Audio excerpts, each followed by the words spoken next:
Ayan mga pre, kung naalala nyo tong motor na to, no, hindi ko alam kung na-vlog ko to dati nung ginawa ko. Halos taon na rin, no. At ito, gagawin ulit natin. Naka-battery operated na siya, palyado. Tapos ito mga pre, pinakamatindi. Buksan muna natin itong headlight, may pumasok na sawa. Ipapakita ko sa inyo mga pre. Kalasin natin. Ayan. Zoom natin para kitang-kita nyo. Ganyan na lang kaya. May gadaliri ng laki. Oo. Pumasok Ito mga pre. Buksan natin. At makikita natin yung ahas.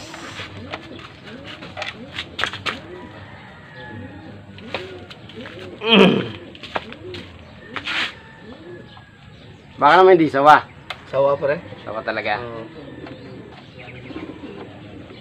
Nalalaki na eh. Na isang daliri ko na Daliri na. Kala ko tatalon to sa tricycle eh. Yeah! Ayaw mga pre. Parang hindi naman yata Ayan pre.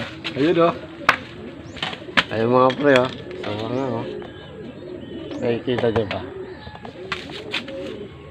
Yun nakapulupot eh. Nakapulupot. Mahaba rin Oo, mahaba. Ano ba yun? Sawa yan o? Sawa. Sawa yan, sawa. Yan mga pre, gumagapang na Kita nyo ba yan?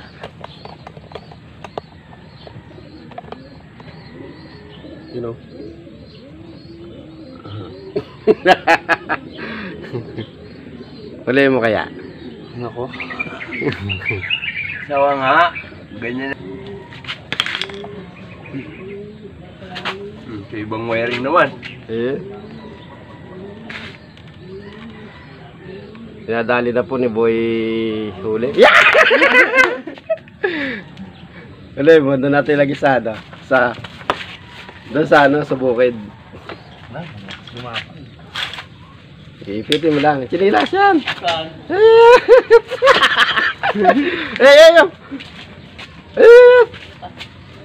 Pumasok na. Kaya kita. Ito na mga pre yung Honda TMX 155 na palyado. Ito mga pre dahil sa ito nga at nag-busy tayo at ang dami na dumating ng customer natin na pagkakasunod-sunod at hindi na natin naipakita yung full video nito mga pre. At ito kung mapapansin nyo naka-battery operated na rin to. So bali yung gatong sistema matagal ko na nagawa to, halos lagpas na ng taon na Ngayon nabili ng tropa at yan nga nagka-problema, humahagok kapag umaandar. Ngayon mga pre, ang nagiging problema na ito, hindi ko na naipakita sa full video yung kanyang CDI at saka ignition coil mga pre. Ayan. Sa mga kaibigan natin at sa lahat na sumusuporta sa akin at sa lahat na sumusubaybay, pasensya na kayo kasi hindi tayo nagkaroon ng full video nito kung paano sistema na pagtotroubleshoot ng mga ganitong pangyayari ng motor na palyado Hindi siya gasolina, hindi siya spark plug Ang naging problema talaga dito, CDI at saka ignition. Okay, mga pre, hayaan nyo next time at may nagawa tayo nito.